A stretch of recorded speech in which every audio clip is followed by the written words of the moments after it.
Welkom luistermaats op die YouTube kanaal en ons WhatsApp groep by Clarissa Clairvoyant. Se volgende avontuur saam met François de Waal.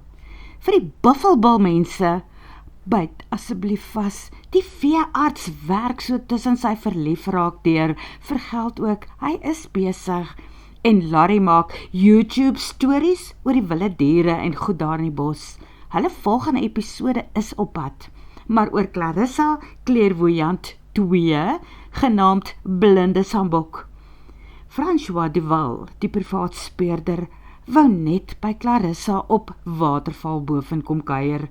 Hy hou regtig baie van haar, te veel miskien om gesond te wees vir 'n geswore enkelloper. Hy vertel sy laaste saak, die van die man wat deur 'n krokodil in die mere van St. Lucia gevang is pas afgehandel. Daardie stukkies van die legkaart het sommer so van self in mekaar geval. So hy is nou weer 'n loshotnot en wil 'n slag net vakansie hou. So 'n bietjie dink oor sy besluit om 'n huis in Marloth Park te koop en wat om daarmee te maak. Nou beweer Clarissa dat iemand sy speurdersneus in 'n dwaalspoor vryf. Was dit dalk moord? Of is daar iets heeltemal anders aan die gang?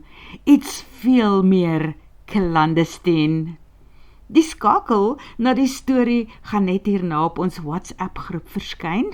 Ons nommer, as jy ook wil inskakel, 0665 865 787 en dit is gratis, nee. Vir jou choppies op die YouTube kanaal. Julle kan nou op die skerm kyk van julle lappie toppies. Die skakel gaan daar verskyn.